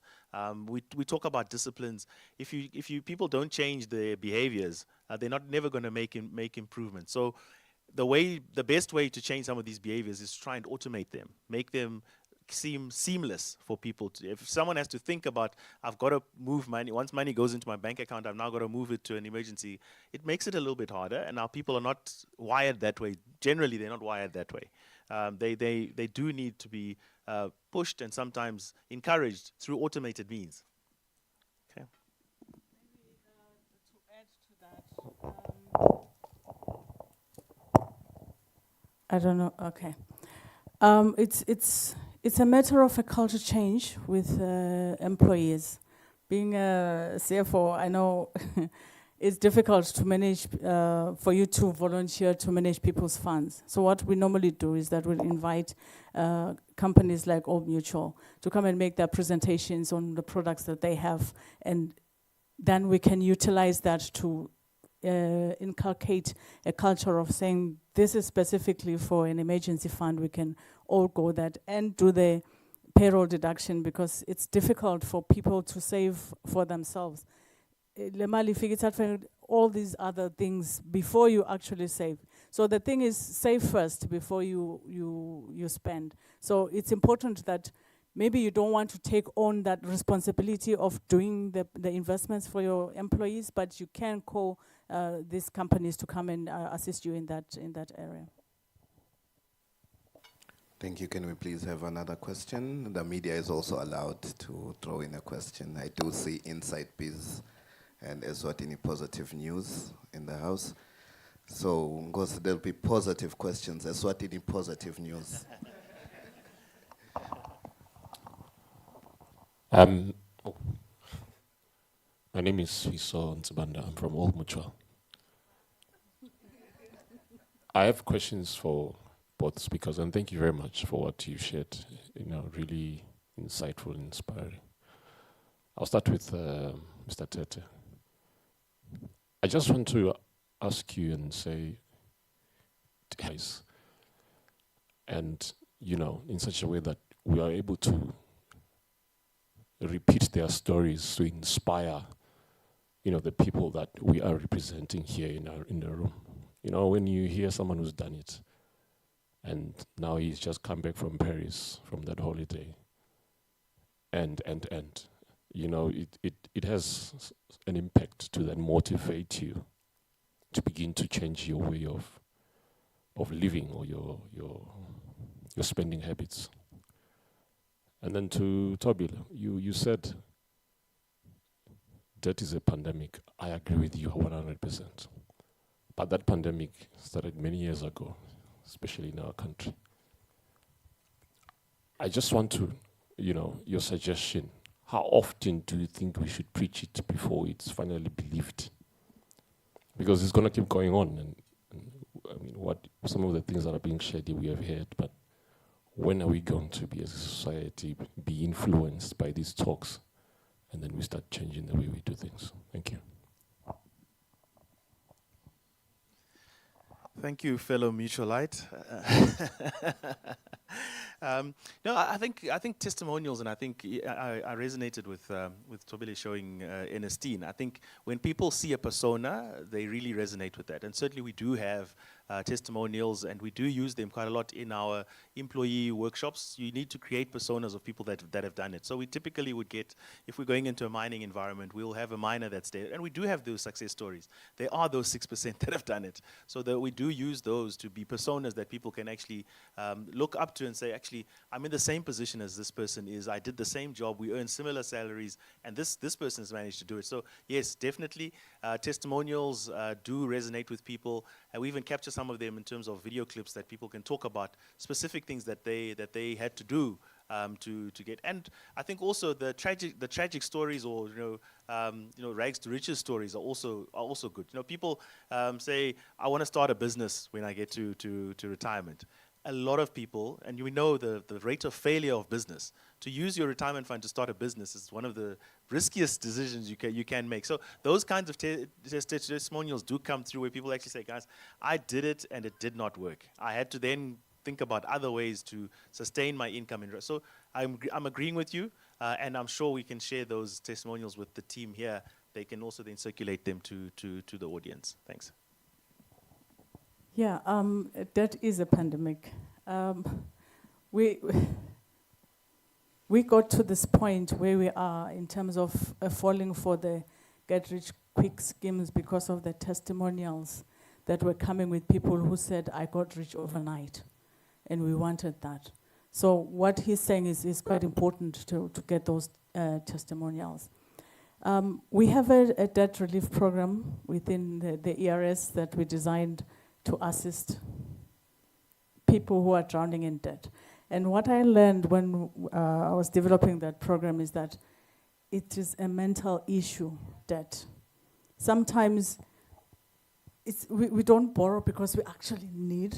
It's just that it's there. The offer is there that I can borrow for 300. I don't even know what I'm going to do with that 300,000. I'm just going to spend it, go on holiday or buy nice stuff, like nice shoes and everything. But it's a mental issue. So that program, what we do is that, when you say mental, people shrink away from that. But it's actually, it's a psychological issue. I don't mean that we ubutsema paper, but I mean we all have these mental issues when it comes to debt.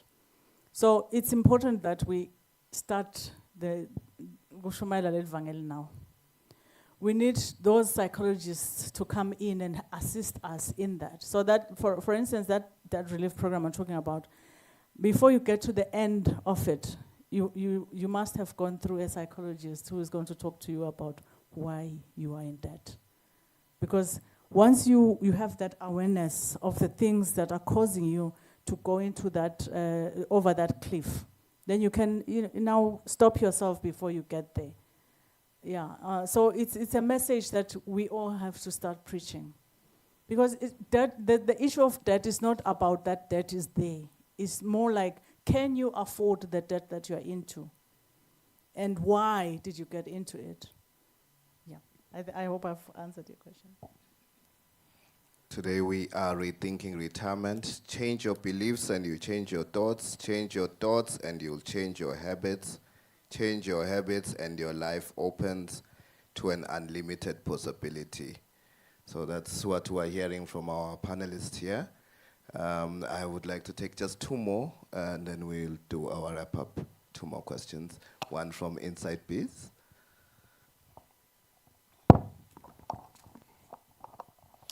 Thank you, and thank you for the enlightening presentations. I've got two questions for each speaker. The first one is to Blessing. So you've mentioned that you can start anytime. It doesn't have to be 25. what does a person who's, say, 40, where do they start? Because I believe these things of get-rich schemes, I believe people go to them because they're desperate. So what does a 45-year-old who's not started retiring, what do they do? What products do you provide that will sort of make them feel that when they reach 60, they're actually comfortable? The next question is to Tobile. My question is on the emergency. You touched on the emergency fund. What would you say is the right threshold? Say I earn 15,000. What should I be putting there on a monthly basis? Thank you. Okay, thanks. So for a if you're talking about a 40-year-old, yes, we do say you can start any time, but that, you're on a path that is quite tough to get to a decent retirement if you start that late. So 40, 45 onwards is late. So the ideal is, let's get people with that mindset that when I join my first employer, I'm contributing through my life. So that's first prize. The second prize, which is when you get to know what about these things, and say it's 35 or you're 45, you need to know what you can do to improve that. And there's no quick way of fixing this. You can't go very aggressive on investments to make up for the years that you've missed. So it's important that you appreciate the fact that you are behind, and you also understand what you need to contribute to make sure that your retirement is going to be decent, or you're going to get a comfortable retirement savings. So yeah, you're right. There is no quick fix to the issue. You need to contribute as much as you can. You need to consider what are the alternatives. How are you going to downscale some of your expenses if your retirement is a fixed date? In other words, if it has to be 61 and there's no option to extend that retirement age, you are going to have to find a way to say, okay, these are my expenses that I expect to have in retirement. How am I going to manage to cope with those expenses given the trajectory that I'm going to retire with? In this case, if you haven't started, then you're going to probably retire with less than 40% as a net replacement ratio. So it's important to appreciate that you have to start where you are, but also you have to think about how am I going to compensate for that. Tobile mentioned one of the issues, which is longevity risk, and that's something that all of us face.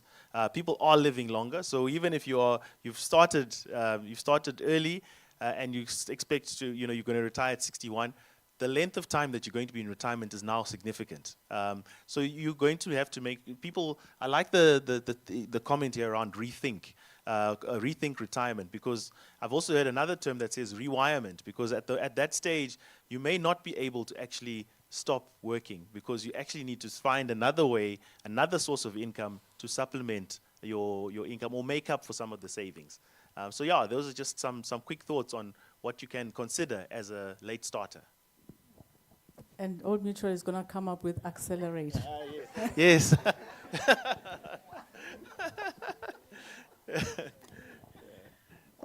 Yeah. In terms of the emergency fund, you can start with as little as 1,000 malangeni. Tell yourself, if you can't save 1,000 malangeni in 1 month, maybe give yourself 2-3 months to be able to save. Why the small amount?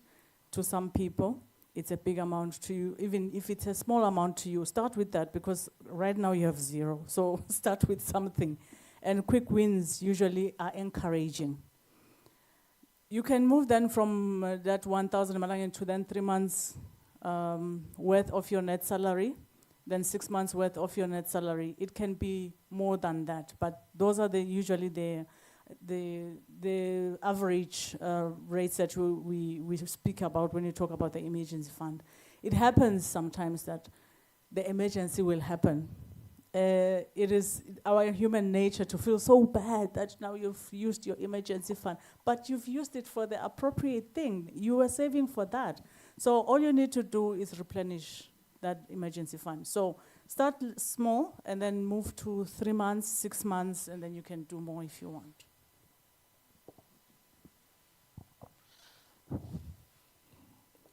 Thank you. Good morning.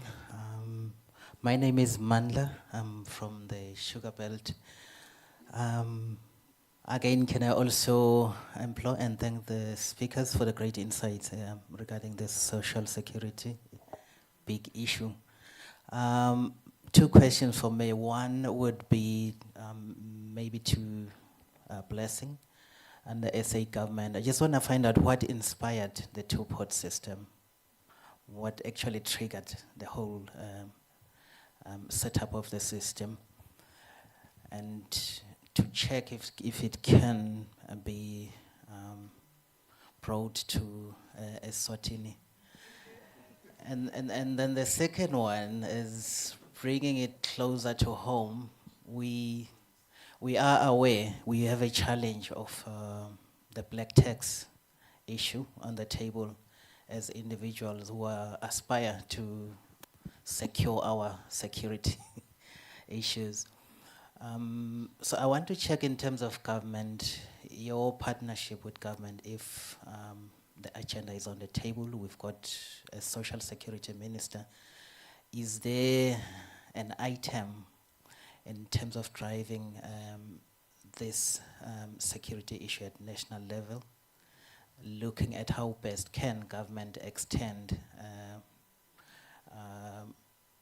the cover for the people who are relying heavily on those breadwinners? We're trying to inspire to do the savings on retirement. We know so far Gunabokoko who are covered, but we've got siblings, we've got all these people who have been failed by a number of factors. How is the minister or the government attending to that when you have the conversations on the table with them? Thank you. Thank you for the question. I'm not too close to the government discussions here in terms of policy. Maybe Tobile will help us there. But just to cover the part about two-pot. So the regulator in South Africa has been on a journey around retirement reform for a number of years. The National Treasury issued what is called a red paper, a red paper probably 10, 12 years ago that set a roadmap for what they wanted to achieve in retirement. I'm told you're going through one of the changes that we had in 2021, which is changing from provident to pension. So that one of the things there was that if people were in a provident fund, then they were entitled to take their lump sum and not buy a pension. That was a challenge for the system because you want people not to be on the social system. You want people not to be paid out of the social system. You want them to fend for themselves. If they're on a provident fund, then they can access all that money, you spend it, and they're relying on the. So we moved to pension. That was one of the reforms that came through. We then went to what was called T-Day, and that was tax day, which was to align tax deductibility of all retirement funds to be the same. There were various differences in how tax deductible contributions were being made. So overall, what the policymakers then did was you're now going to be given a tax deduction of up to 27.5% of your salary as being tax deductible, capped at 350,000. So that was part of that. The next iteration of the reforms was then, how do we stop people from utilizing all their money when they change jobs? Because we had a withdrawal clause in South Africa that said, if you resign, you are entitled to take all your retirement fund, lesser tax table, and you can start again at the end. So generally, as I said, this was a flaw in the system. It's very different from other environments where people actually can't access their retirement funds. So the two-pot system then became a very elegant way of managing preservation. So that was really the predominant thing. It was not about getting people money. However, there was definitely a push from the unions at the height of COVID for people to have access to all their money. So it then went through iterations until we got to how the two-pot system has been structured now. So I'm sure that just hearing from what I've heard, the regulators here will also be on a trajectory in terms of how they want to see the industry evolve and how they want to see private sector funds structured. But I think, the one thing I must say is, in hindsight, I don't think in South Africa we would have needed the two-pot system if people had emergency savings on the side. So that's why it's important for you, even without the two-pot system, find ways to create these emergency funds so that people have got something to access when they're in trouble. I hope that covers this narrative of where the industry is come from. The next sort of regulation that's coming through, we expect that there's going to be what is called auto-enrollment. Auto-enrollment is really about making sure that everybody who's employed is contributing to a retirement fund. We have a situation in South Africa, I think about 5 million people are employed, but they're not covered in retirement. So the next iteration we're hoping is going to be what is called auto-enrollment, where everyone is to be brought into the net in terms of retirement savings. So it is a journey about regulation, and that journey is really about making sure that over time, we have better financial inclusion and we have better outcomes for people retirement, and we have majority of people not relying on the state resources. Yeah, so that's and we're happy. I mean, through our colleagues, I'm sure my colleagues here in the country, they engage with the regulators, and there'll be opportunities for them to engage on how best to change policy. Thank you. Well, I'm not involved in the discussions with the minister in social grants, but maybe just to touch on the black tax issue. Black tax is a very, very difficult subject to tackle. I can't even myself say that I've managed to eradicate that. But one of the things that we teach in financial literacy is that have a budget for everything. That means in your budget categories, one of those ones should be black tax. You budget that this is how much I'm going to spend on black tax every month. Why do you do that? So that when that money finishes, then you don't have money for black tax. No matter what comes, you tell them you don't have money, and it's not a lie, it's the truth, because that money that you had saved for black tax, you had set aside for black tax, is finished. I mean, that's as much as you can do. I'm not saying that there are no situations where you'll find that you are the breadwinner for kids who don't even belong to you. And you can't let a hungry child go hungry regardless. But what we find is that we often end up getting ourselves deeper and deeper into debt to try and cover everyone in our extended families. We need to try and avoid that. Find, if there are kids at home who have got all these, they have to go to school. Luckily now our government provides the free education. Before there was nothing like that. You had to go and look for EMA grants and EMA scholarships for the young ones. But yeah, that's as far as we can say, budget for it. And then if somebody comes and asks for money, you tell them you don't have because you don't have. Hopefully they are going to start talking about that as well in government in terms of the supplementing the grants, what needs to be done to ensure that at least the family situation is sorted out.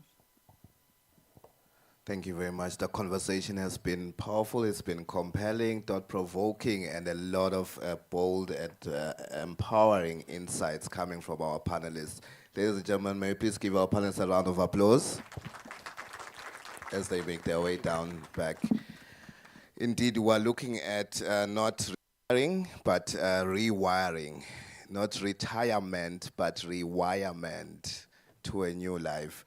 So at this point, it is appropriate that we get our call to action from Old Mutual, our hosts today, to tell us where to from here. Ladies and gentlemen, I'd like to invite Banomi Lehlachwayo from the Business Development and Head of Corporate to come and address us. Please give her a round of applause.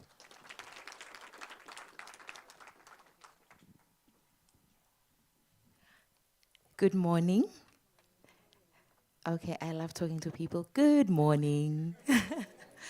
Yeah, I echo how you're feeling. I'm also feeling a little bit depressed, but I'm also liberated because I've been empowered to say whatever you put yourself to not believe into, it's your limitation. So I'm hoping that our takeout from today is how can I change the story in my work environment. My task is quite easy and simple. We have doctors for those who feel they need their BPs checked in the house. So yes, please just consult. I'm just here to say, what do we do next? Yes, we've heard the story. Yes, we've heard the statistics. It's depressing. But like Blessing shared earlier, we can start planting something new today. We are representing different corporates here, and most of the time we find ourselves so busy, being wound up by the day-to-day deliverables. It always breaks my heart that we give 1,000% for employer, but we neglect the resource that's actually making the company to be alive. So today we are saying, as employers, let it matter that you are leading people throughout their working career, throughout their working journey, but let them not just leave their workplace wondering or fearful what will happen to me next. What came out strongly from this engagement this morning were two examples of employers. The ones who say, we are not providing anything because for whatever reason, maybe we don't have the money. We are challenging you to say, start engaging, to start doing something for your staff. Let's rewire towards retirement. Then the second story is now talking to the person who says, I have something in place and I'm comfortable. I have 10% going towards my retirement, but we've heard and we've seen from the statistics, that's not enough. What are you then going to say or going to do back at your workplace? If 10% is not enough, let's start talking. Increment, voluntary contributions. Angeke iqhamuke emoyeni. It means we need to start talking about money management. Our CFO from ERS has a wonderful program. We also have wonderful programs. We are seeing banks here as well. Let's utilize those forums to empower our people. Rewirement won't start at the age of 55. It starts from the moment I start working.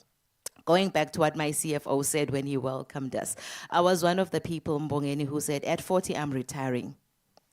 And I then got an awakening text from one person, because I talk a lot, one person said, so now you're past that 40-year mark, but I still see you presenting and working. So what happened?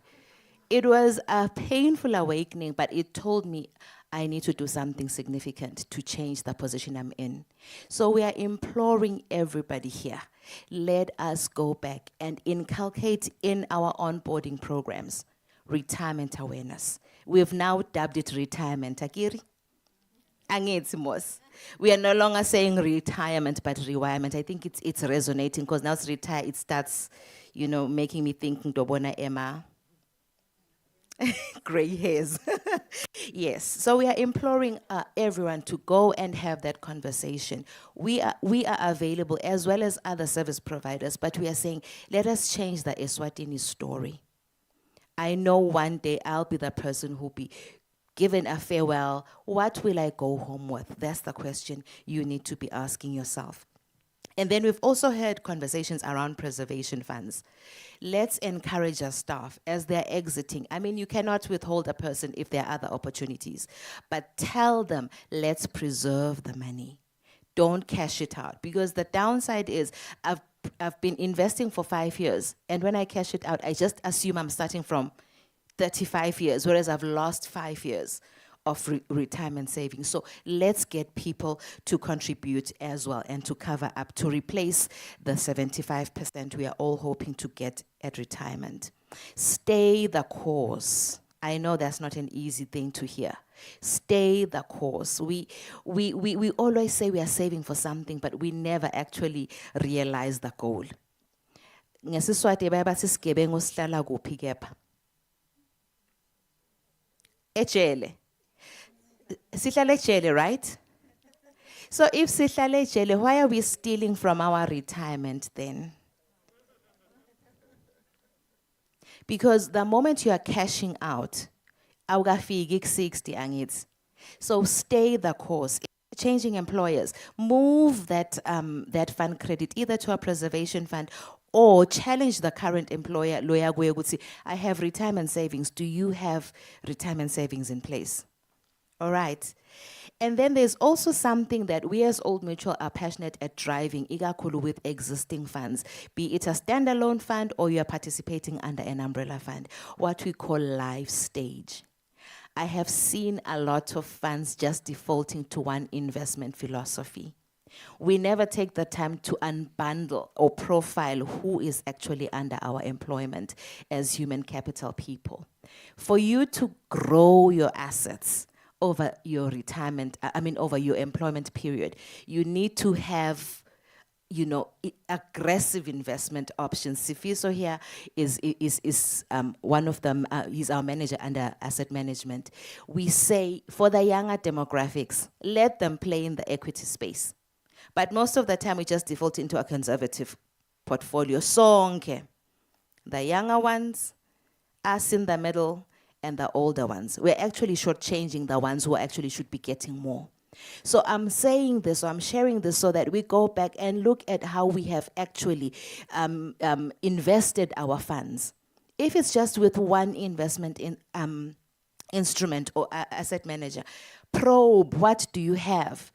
Is it addressing the needs for my 20-year-olds, my 30-year-olds, my 40-year? If the answer is no, you are in trouble. Let's talk life stage as retirement readiness. And as I draw to a conclusion, track your retirement. There's what we call fund health check. Blessing has spoken about it. I've also been a victim to that, in the sense that when I get my statement, where do I put it? In my cupboard. I never actually interrogate. Fund health check actually makes you want to interrogate, am I on the right path? It tells you if you are, it has a reg status, red, you're in danger, amber, you are getting there, as well as green, you are doing the right thing. The statements we should interrogate, I'm seeing people like the likes of the fund, I always tell them they're employer of choice, who I say, when they issue out our statements, are we ready to retire? And if not, let's do something. Okay, Dr. Magongo, I think we need your help here. People are looking very depressed.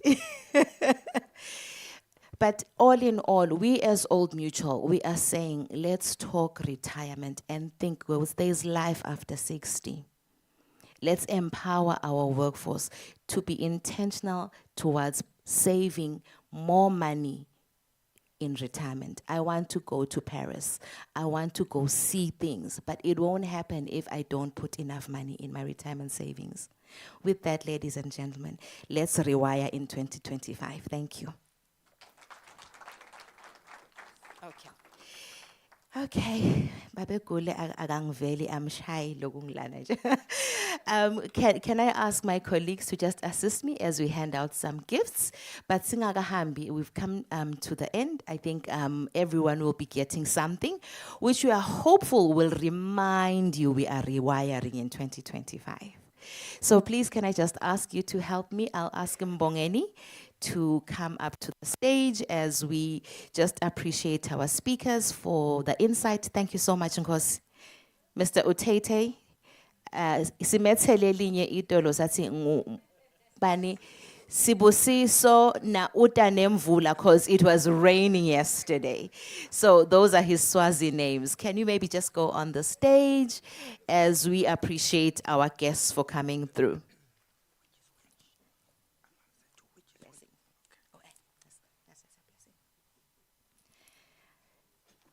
Thank you.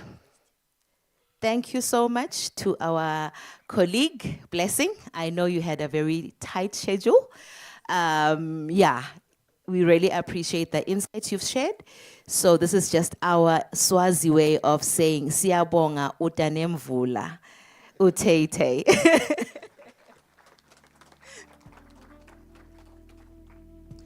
Thank you.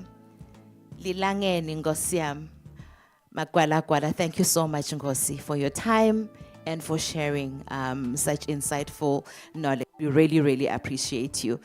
Thank you. A round of applause, please.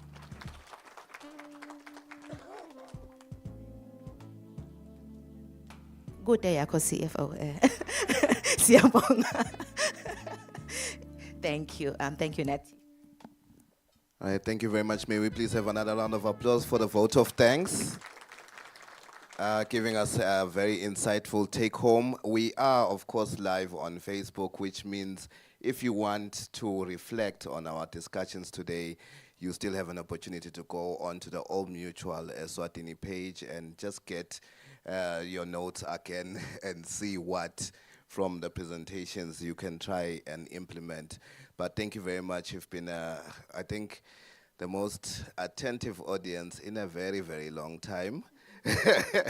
In a world where the attention economy is being stolen by so much, you have been very attentive because it's a very important discussion.